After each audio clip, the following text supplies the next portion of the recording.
Durante años pensé que la versión de mí que había perdido estaba en algún lugar al que podía volver. Como una calle que uno deja atrás, pero que sigue ahí. A veces, cuando pasaba por sitios antiguos o escuchaba una canción que ya no oía, sentía que esa persona estaba cerca, esperando. Esa versión de mí era más lenta. Se equivocaba más. También se sorprendía más. No tenía tantas respuestas, pero hacía más preguntas. Miraba las cosas pequeñas como si fueran nuevas. Un café servido en una taza distinta. Una conversación que se alargaba. Una tarde que parecía no tener prisa. Sé que cometió errores. Algunos todavía me pesan cuando los recuerdo. Decisiones tomadas con mucho miedo, más del que hacía falta. Caminos elegidos por no perder, por no quedarse atrás, por no decepcionar. A veces pienso que, si hubiera sabido entonces lo que sé ahora, habría elegido distinto. Pero también sé que hizo lo mejor que pudo con lo que tenía, con lo que entendía del mundo y de sí, y que lo que soy hoy nació de esos intentos torpes y sinceros. Hay días en los que me siento un poco rezagado, como si los demás hubieran aprendido a vivir más rápido, como si yo todavía estuviera descifrando cosas que otros ya dan por hechas.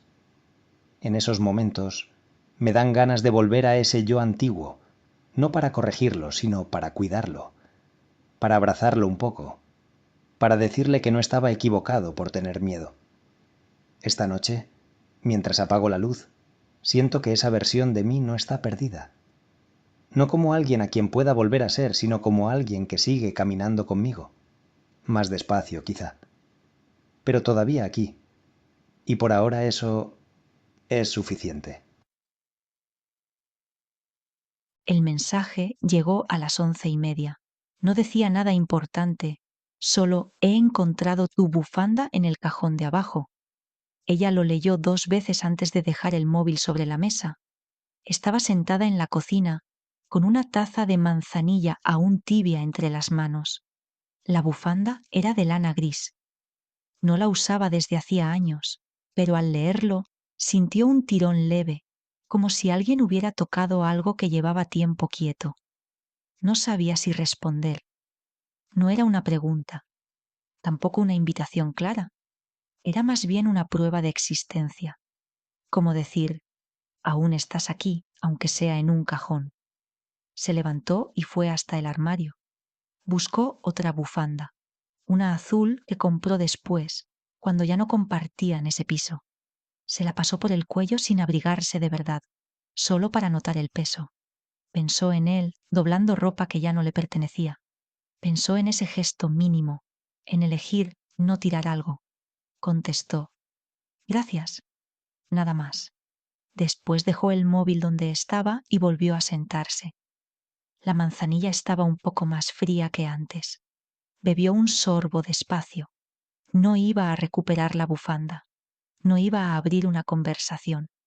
Pero durante unos segundos, en ese intercambio tan pequeño, algo que parecía terminado respiró otra vez. Y eso la acompañó un poco.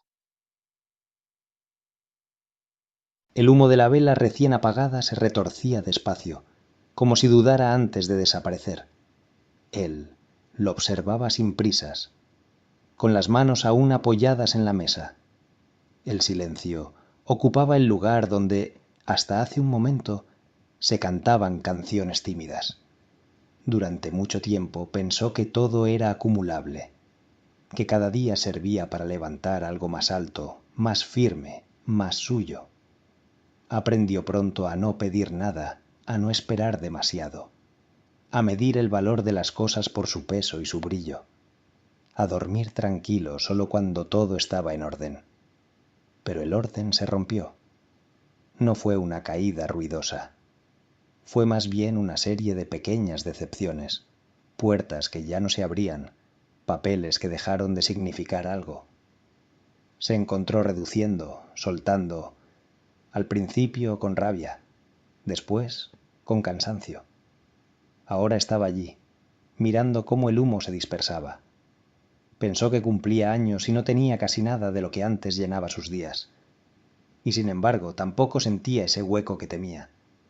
Había una calma extraña, como si el cuerpo entendiera algo antes que la cabeza. Una mano buscó la suya. No la miró, no dijo nada. Simplemente estaba ahí, firme, cálida. Él entrelazó los dedos sin pensarlo, como si ese gesto fuera antiguo. El humo ya no se veía, la tarta seguía intacta. Afuera, la tarde continuaba igual. Él se quedó quieto un momento más sosteniendo esa mano. Entendió que había llegado por fin a un lugar donde nada le pertenecía. Nunca he sabido rezar. Ni siquiera estoy segura de a quién debería hablarle. Aún así, hay noches en las que bajo la voz, como si alguien pudiera escucharme desde algún sitio que no sé nombrar. Durante años me han pasado cosas pequeñas, demasiado pequeñas para contarlas sin que suenen ridículas. Un autobús que llega justo cuando estoy a punto de rendirme. Algo que avanza cuando yo estaba parada. Un error que se corrige solo. Nada espectacular. Nada que pueda defender con argumentos. Solo esa sensación breve de no estar completamente sola. No pienso en ello demasiado. Me digo que es azar, que el mundo también acierta a veces. Pero hay días en los que empiezo a contar esas coincidencias como si fueran señales. No las nombro, no quiero darles forma. Me limito a agradecer en silencio, por si acaso. Cuando todo se complica de verdad, espero. No de rodillas ni con palabras solemnes. Espero como quien deja la puerta entreabierta. Confío un poco, lo justo. Y entonces no pasa nada. Nadie llega, nada se ordena. El día sigue su curso con una indiferencia casi dolorosa. Yo me quedo ahí sosteniendo un miedo instintivo que no tiene nombre. No es rabia, es algo más hondo, la certeza de que, si no hay nadie al otro lado, el vacío es inmenso. Aún así, miro arriba, no porque esté segura, no porque haya aprendido a hacerlo. La idea de un universo completamente mudo me pesa demasiado. Pensar que alguien ve cómo sigo adelante, incluso cuando no me ayuda, me sostiene, aunque solo sea para no desaparecer del todo en el silencio. Lo escuché una vez en una charla pequeña, casi improvisada. Un hombre viejo dijo que lo que se dice debería ser verdad, positivo y necesario, que si no cumplía las tres cosas era mejor callar.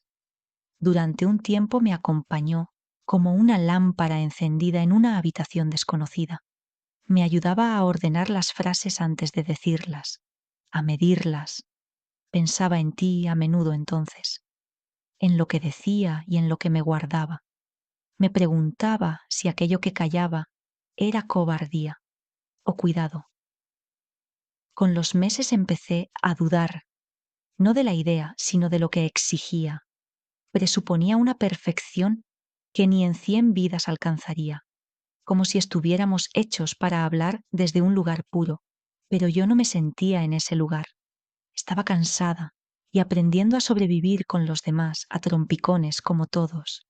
Creo, una tarde, al cruzarnos, supe que tenía que decir algo. Decir que ya te había olvidado no era verdad. Tampoco era positivo. No iluminaba nada, pero era necesario, al menos para mí, para cerrar la rendija que siempre dejaba abierta. Te miré mientras hablaba. No levantaste la voz. Asentiste como si entendieras algo distinto a lo que yo decía. Quizá entendiste que era necesario. Al llegar a casa me sentí decepcionada conmigo misma por no haber seguido la regla que me había acompañado tantas veces, pero también liberada. Eso era, liberada. No sé si decirlo fue lo correcto. Sé que fue lo único que pude hacer entonces, y que todavía hoy, cuando recuerdo esa frase, no pienso en lo que decía, sino en por qué la dije.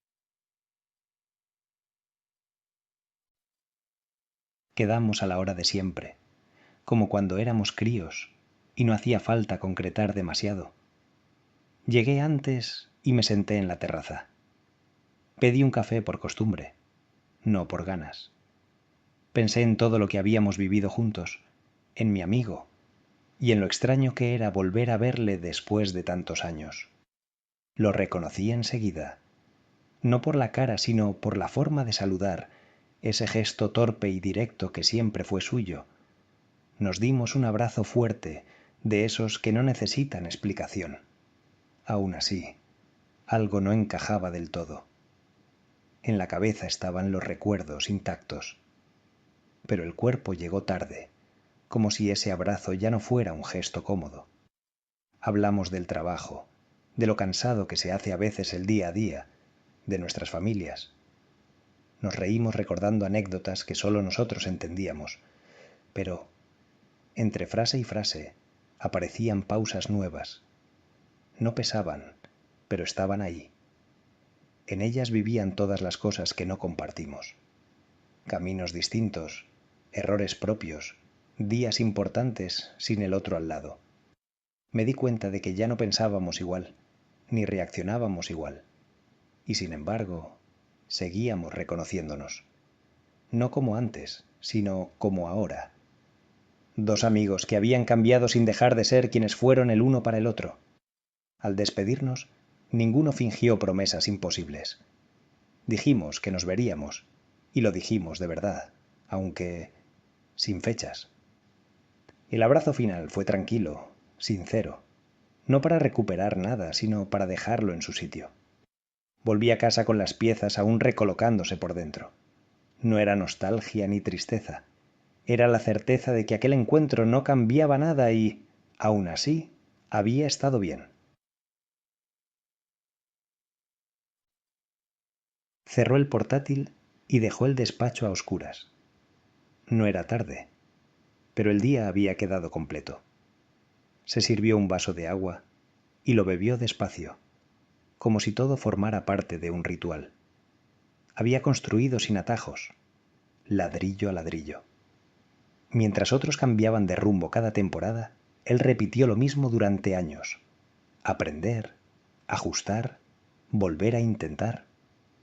Eligió lo sensato cuando lo tentador parecía más brillante. Rechazó oportunidades que prometían demasiado a cambio de perder el control. Aceptó procesos largos y silenciosos, de esos que no dan conversación. No iba a ciegas. Durante mucho tiempo nadie se fijó, tampoco lo necesitó. Su medida era interna, cumplir con lo que había decidido, incluso cuando nadie miraba, especialmente entonces. Hubo etapas en las que parecía ir por detrás, etapas en las que dudó sin decirlo en voz alta. Esa noche, con el teléfono en la mano, comparó. No quiso, pero lo hizo. Vio resultados rápidos, finales sin trayecto. Hasta entonces aquello le había hecho dudar. Esta vez no. Entendió el resultado con calma. Él había llegado. Sin ruido. Sin necesidad de explicarlo. Lo demás eran tan solo fuegos artificiales. Levantó la vista y miró el despacho. Sobrio, ordenado, ganado. En el cristal oscuro se vio de pie, sin posar. Se notó fuerte y elegante. No había un trofeo a la vista, ni una escena final. Había margen, había solidez, había tiempo. Pensó, sin emoción excesiva, esto soy yo, esto es lo que me llevo. Se sentó en el sofá. Al día siguiente volvería a hacer lo mismo, no por costumbre, sino porque eso, precisamente eso, era lo que lo había traído hasta aquí.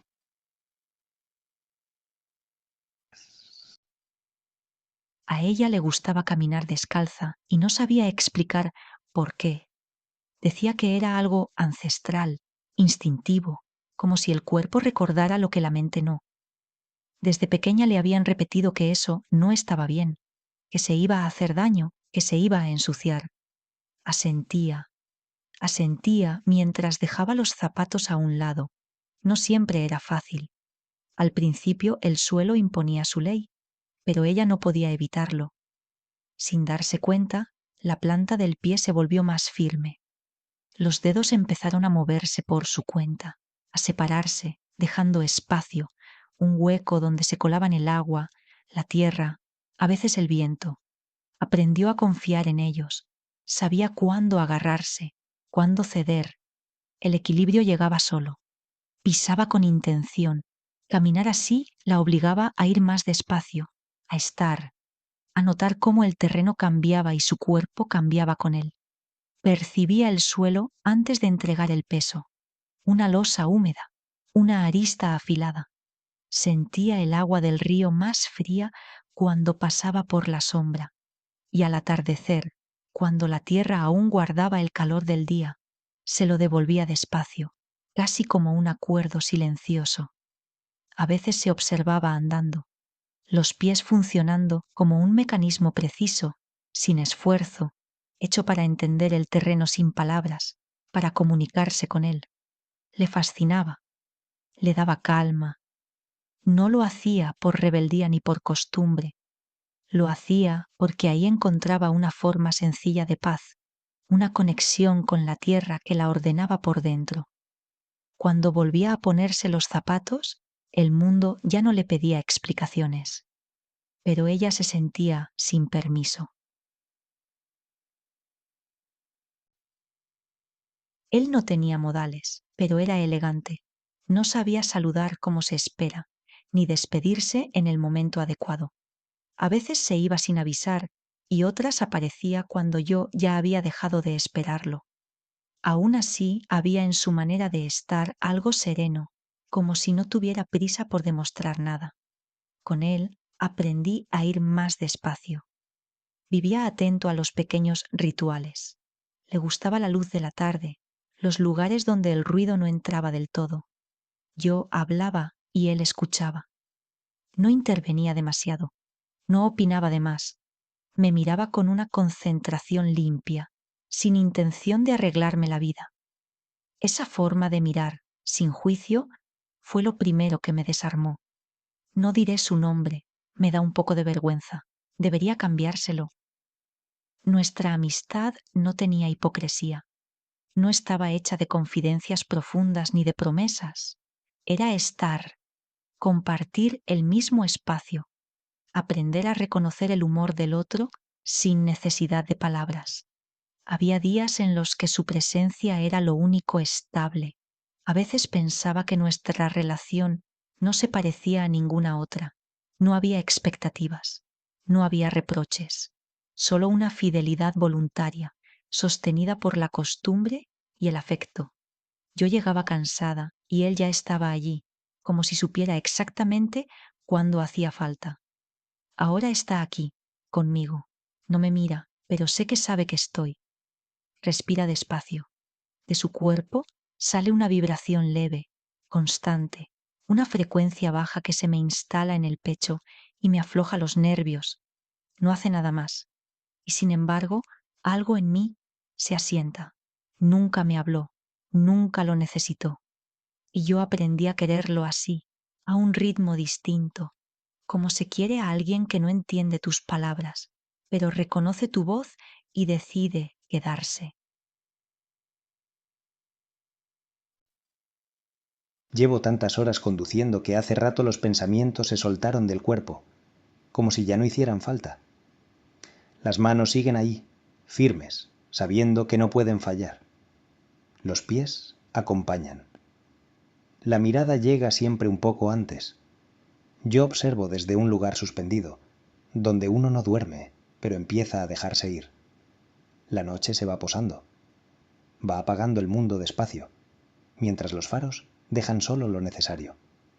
Alrededor, todo es oscuro, confuso, y sin saber muy bien por qué, pienso que así he vivido mucho tiempo, haciendo camino con lo que tenía a mano, confiando en que lo demás existiría aunque no lo viera.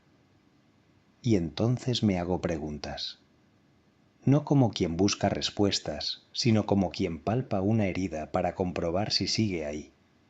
Me pregunto si elegí bien, si fui valiente o solo quise creer que lo era, si todo este esfuerzo estaba destinado a algo concreto o si simplemente era el precio por no tener un mapa. Pensé que las decisiones me acercarían a algún destino, pero no. no llega de golpe, se acumula, se anuda. Primero aprieta el pecho, luego sube a la garganta. Intento continuar como si nada, pero algo se desborda por dentro mientras aprieto los labios. Sostengo el volante con ojos vidriosos y me dejo llevar, en un equilibrio extraño, como si la carretera y yo estuviéramos de acuerdo en no exigirnos más de lo necesario. Algunas curvas más. El nudo cede. El cuerpo sigue ocupándose de todo mientras yo vuelvo, despacio. El trayecto no promete nada, solo continúa. Y en esta oscuridad que se alarga, dejo que el día se vaya quedando atrás, con la sensación de que seguir adelante, incluso así, no es un error.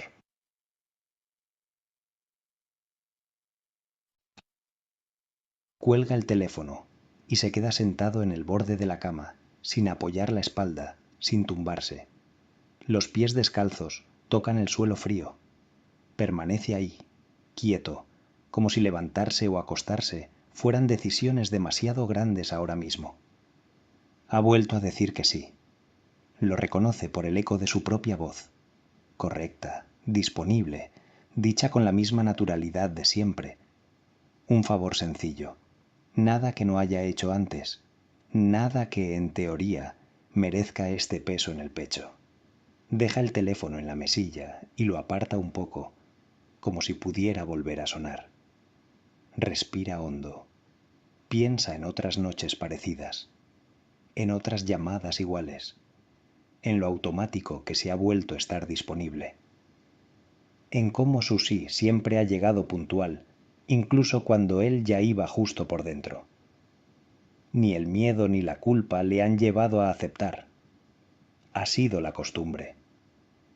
Ese deber no escrito que se forma cuando una persona nunca pone límites y la otra aprende, sin mala intención, a apoyarse ahí. Le viene una imagen tras otra. Él reorganizando planes. Él llegando más tarde a casa. Él diciendo no pasa nada cuando sí pasaba. Pequeñas renuncias que nunca parecieron importantes, pero que juntas se han ido amontonando sobre sus hombros. Se inclina hacia adelante y apoya los codos en las rodillas. Nota un nudo suave, persistente. Se da cuenta, entiende por fin, algo incómodo y claro. Su sí ya no tiene valor porque nunca ha convivido con la franqueza real de un no. Porque nunca hubo una elección, sino una respuesta aprendida. Se tumba despacio y apaga la luz. Mañana cumplirá lo prometido. Eso no cambia. Lo que queda es otra cosa, la intuición de que, si no aprende a negarse alguna vez, nadie sabrá cuándo su sí importa de verdad.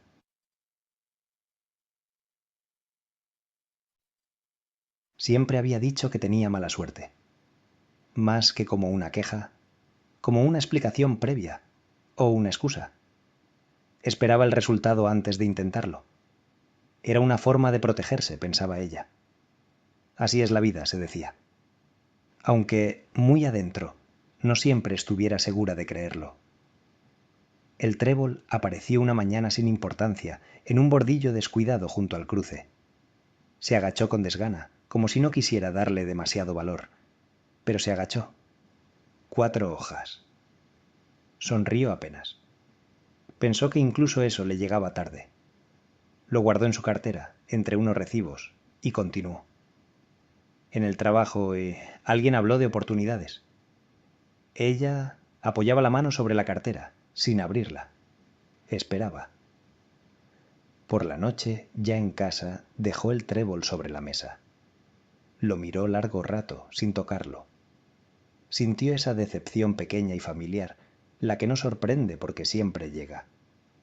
Pensó que quizá la suerte era algo que se repartía mal, o que a ella nunca le habían explicado bien cómo reconocerla. Se sentó y suspiró. Estaba cansada, pero estaba allí. Pensó que podía quedarse o irse, hacer algo o no. Sintió un alivio incómodo al darse cuenta de que nada la retenía. El trébol acabó secándose, perdió el color antes de perder la forma. Lo conservó un tiempo. no le trajo buena suerte. Tampoco se la quitó.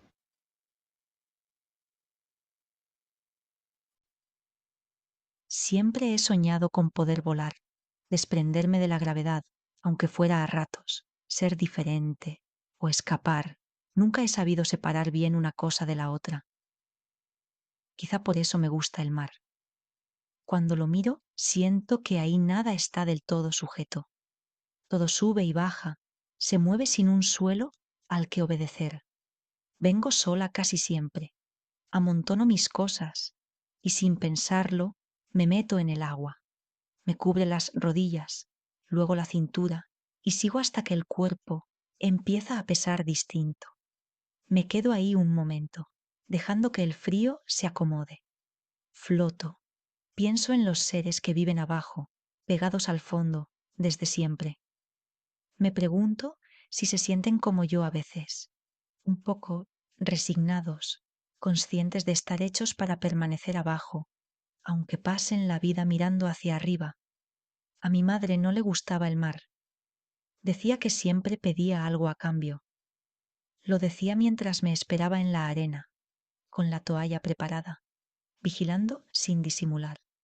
Cuando la escucho decir mi nombre en mi cabeza todavía suena igual, como un eco. Me pongo boca arriba, inmóvil. El agua me mece y no ofrezco resistencia. El cielo sobre mí está casi negro, estrellado, y el mar muestra estelas azuladas, tenues, cuando roza mi cuerpo. Respiro despacio. Durante unos segundos encuentro un equilibrio. A eso vine. El fondo aparece sin avisar. Vuelvo a apoyar los pies y las piernas recuerdan el peso. Camino hacia la orilla con cuidado. Pienso que mañana volveré, porque mañana tampoco podré volar. No supe lo que era la generosidad hasta que él nació. No llegó como una enseñanza ni como un descubrimiento brillante. Se fue instalando poco a poco, como una tarea asumida sin protesta.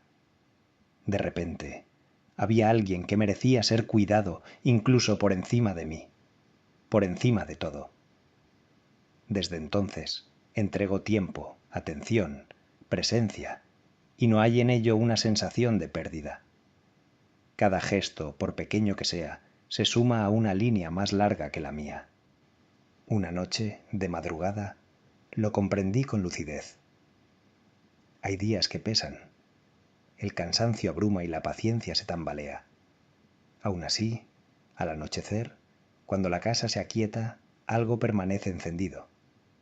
Una calma densa, que no es alivio ni logro, que se siente casi física, que me acompaña en el silencio. A veces lo sujeto y noto su respiración apoyada en la mía. Ese ritmo breve, todavía inseguro, me coloca en un tiempo distinto. Pienso que seguirá avanzando mientras yo quedo atrás. Y no me inquieta. Así debe ser. No hago esto pensando en dejar nada. Es mi lugar. Sostengo ahora para que después pueda sostenerse solo. Para que sus decisiones, cuando le pertenezcan, sean también mi orgullo. Es profundamente correcto este intercambio. Dar sin medida y recibir sin saber qué. Saber cuándo estar cerca y cuándo hacerse a un lado. Con cuidado. Con la confianza instintiva de que lo importante está ocurriendo ahora. Ella lo supo una tarde cualquiera, mientras esperaba a que el agua hirviera para la cena. Fue el aviso nervioso de un conocido, dicho casi con cuidado, como quien no quiere ser mensajero de nada. Y entonces esos pequeños desajustes, que no sin algo de esfuerzo siempre pasaba por alto, empezaron a cobrar sentido. No fue una escena concreta, más bien una suma silenciosa. Horarios demasiado exactos, mensajes esperados que nunca llegaron, incómodas rarezas sostenidas durante meses, que ahora se alineaban con una claridad un poco ridícula. La primera reacción fue física, una punzada instantánea en el vientre, las piernas dudosas después. Luego llegó lo más denso, parecía rabia o tristeza. pero era decepción, asentándose despacio, ocupando espacio. Pensó en todo lo que había puesto ahí, el tiempo medido entre el trabajo y su hija, los desayunos improvisados, las conversaciones cuando ya no quedaba energía para fingir nada, la confianza ofrecida sin condiciones, no por debilidad, sino por decisión. El día se estropeó, pero no se desperdició. Terminó la cena. Escuchó los problemas de su hija, importantes para ella. Recogió la cocina. La vida siguió avanzando con esa terquedad que tiene lo cotidiano. Y en ese avanzar entendió que no había nada que reclamarse a sí misma. Ella sí estuvo, pese a todo. Cuando habló con él, no pidió explicaciones largas. No necesitó saber cómo ni desde cuándo. Nombró lo ocurrido y dijo lo justo. Mejor antes que después. Esa noche, ya sola, pensó que había dado todo lo que podía dar, y esa fue su verdad, aunque otros tuvieran otra. Lo que quedaba era suyo. Lo demás sería algo con lo que él tendría que convivir, sin ella. Ellos lo llamaban deporte. Para él no tenía nombre. Era un encuentro obligatorio con algo que tenía peso, pulso y memoria. El cuerpo, su cuerpo, no era un aliado fiel. Respondía a la firmeza y desconfiaba de las concesiones. El momento se acercaba y la resistencia aparecía. Era ese lastre interior, bien conocido aunque difuso, el que proponía aplazar, negociar, rebajar el compromiso. Si cedía, algo dentro se perdía, sin saber muy bien qué. Si se mantenía, el cuerpo aflojaba la mirada. Pero debía sostener la decisión sin dureza, como se sostiene una puerta cuando el aire empuja. Pulso a pulso, la respiración encontraba su cauce. El pensamiento dejaba de adelantarse y se quedaba dentro del gesto. No resolvía nada, ni entendía nada nuevo, pero dejaba de sentirse dividido. Y ahí se quedaba. Coincidía lo que pensaba con lo que hacía y por fin no eran dos cosas distintas. Pero esa relación no se conformaba. Cuanto más recibía, más exigente se volvía. Aparecía la necesidad de ir un poco más allá, sin ambición y con honestidad. Los límites no se imponían desde fuera, surgían desde dentro y pedían ser mirados sin miedo, sostenidos con entereza. Ya quieto, permanecía un instante. No sentía victoria ni alivio, sentía presencia. El cuerpo seguía despierto, disponible, como un espacio bien mantenido que, si se abandona, se corrompe. Y eso, que era suyo, era lo que no estaba dispuesto a perder.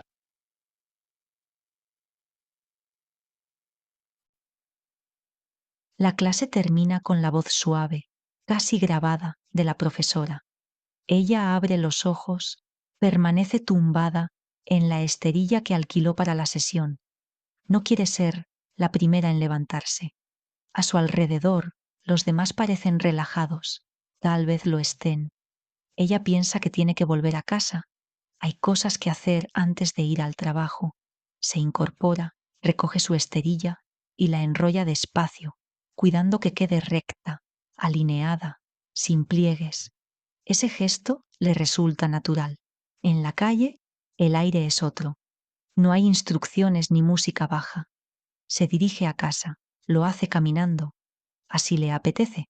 No le parece una pérdida de tiempo. En casa deja el bolso en la mesita de siempre. Antes de ducharse, hace la cama, no al contrario. Le gusta que quede perfecta y lo hace despacio. Estira las sábanas, pasa la mano por encima, deja el edredón en su sitio. Así está bien. Sale pronto, va en bicicleta. El coche la cansa más. El recorrido es conocido, los mismos semáforos, las mismas esquinas. Mantiene el pedaleo, constante, con un ritmo que se impone solo. Nota que los pensamientos son claros y pausados. Recuerda la clase sin detenerse demasiado, la promesa de control, el silencio final.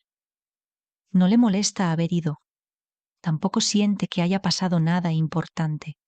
Hay algo firme en este hacer repetido, en el orden que aparece cuando decide sostenerlo, en la intención de cada cosa que llena una jornada, sin artificio y con esfuerzo. En el trabajo, deja la bicicleta y se arregla el pelo. La mañana sigue y ella también. Es hoy, aunque el día sea el mismo. La cena se parecía mucho a todas las demás. Estábamos sentados alrededor de la mesa, los platos ya casi vacíos, y la conversación avanzaba sin sobresaltos. Yo solo escuchaba, sin motivo. No tenía prisa por intervenir. Entonces alguien me miró, esperando que completara una frase que había quedado en el aire. Sonrió. Yo también. No dije nada. El silencio se alargó lo justo para que alguien más lo tapara. No fue la primera vez. Hacía algún tiempo había dejado de hacerlo de siempre. El por qué no lo sé. Respeto, cansancio, tal vez. ¿Qué importa? Empecé a vestirme para no tener que pensar en ello. El coche seguía siendo el mismo. Era fiable, me gustaba. Cuando alguien hacía un comentario, asentía y cambiaba de tema. Antes me habría excusado, ahora no. Al volver caminando esa noche, pensé en lo fácil que era volver a colocar las cosas. Bastaba con hablar un poco más, con anticiparme, con ofrecer una razón amable. Siempre lo había hecho bien, tan bien que nadie notaba el esfuerzo. La incomodidad aparecía en los demás. No en lo que decían, sino en cómo se perdía el ritmo. Todo se volvía un poco más torpe, como si avanzar costara más. No iba en contra, pero tampoco me dejaba llevar. A mí, en cambio, me resultaba irónico. Y sin embargo, yo no estaba alejándome. Al contrario, estaba más presente. Estaba dejando de rellenar algunos huecos, y ese ajuste, tan leve, incomodaba. No hacía ruido serme fiel, pero alteraba el equilibrio. Como mover un mueble unos centímetros sin avisar. Podría dejarlo como estaba. A veces me tienta, pero hay algo en este desencaje que se siente honesto. Lo hacía en secreto desde hacía años. Aquella tarde tampoco era diferente. Cerró el estudio y dejó una sola luz encendida. Colocó el trípode frente al fondo gris, eligió su objetivo favorito, ya algo gastado, y midió la luz. Ajustó su cámara y su respiración con la misma precisión que usaba con los demás. Se sentó. La máquina estaba lista, esperando su orden. Pensó en lo único que siempre le había resultado fácil. Desde pequeña supo mirar y ver. Ella era así. Descubría cosas que otros pasaban por alto. Un gesto a medio hacer, una sombra que hablaba entre líneas, la manera en que alguien recolocaba su cuerpo cuando creía que nadie miraba. No recuerda si ella encontró la fotografía o fue al revés. Mirar así le resultaba inevitable. Detrás de la cámara, esa mirada siempre funcionaba. Las personas entraban en ese lugar con una idea demasiado cerrada de sí mismas. Ella no les pedía que fueran distintas. Jugaba, esperaba, disparaba cuando algo se abría. A veces, al ver la imagen, alguien se quedaba en silencio, como si no supiera qué hacer con las palabras. No era alegría, era incredulidad. Pero frente a su objetivo, algo no funcionaba igual. Miró la foto que acababa de hacerse. Intentó acercarse a ella como habría hecho con cualquiera, buscando un apoyo, una luz, un lugar donde quedarse. No lo encontró. Había distancia. Probó una vez más. Cambió apenas la postura, ahora más incómoda, y volvió a mirar. No tenía para sí lo que entregaba a los demás. Con el tiempo dejó de borrar esas imágenes. En cierta medida, dejaron de incomodarla. Eran un registro fiel, sin promesa. Tal vez lo que veía en los demás no lo veía solo con los ojos, y eso no sabía hacerlo hacia adentro. Dejó ahí la cámara, sin corregirse. No lo dijo para librarse del peso. Lo dijo para cargarlo bien. Habían quedado a media tarde, cuando la cafetería empezaba a vaciarse. Ella removía el café con una cucharilla pequeña, como ordenando sus ideas. Él esperó. No con excesiva paciencia, pero entendía que algunas frases necesitan sitio antes de salir. He cometido un error, dijo ella al final. No explicó el contexto ni añadió excusas. No habló de lo mucho que había dudado. Él se quedó ahí, con la frase desnuda, mirándolo. Bajó la vista un segundo, lo justo para respirar, y luego volvió a levantarla. El error tenía nombre, tenía fecha, tenía consecuencias. No era una cosa abstracta. Se erguía entre los dos, denso, ocupando espacio. Ella no estiró la mano para tocar la suya. No buscó consuelo. Sabía que ese gesto habría cambiado el sentido de todo. Lo sé, respondió, y sé lo que puede pasar ahora. Él pensó que ojalá aquella confesión no fuera para evitar las consecuencias, sino para asumirlas. Asintió despacio. No decía nada todavía. Solo estaba escuchando de verdad, que ya era bastante. Se decía a sí mismo que sin esa confesión no habría habido nada que pensar, ningún lugar desde el que empezar, que saberlo así, dicho por ella, aunque no arreglaba nada, al menos abría una rendija. El camarero pasó cerca y dejó la cuenta sin que nadie la pidiera. Afuera empezaba ya a oscurecer. Cuando se levantaron, no hubo reproches. Algunas promesas temerosas, tal vez. Un acuerdo no escrito de seguir caminando con lo que había ocurrido sin esquivarlo. Ella salió primero. Él se quedó un momento más, desarmado, contrariado, entendiendo que confesar no había cambiado el daño, pero sí había cambiado quién debía hacerse cargo de él.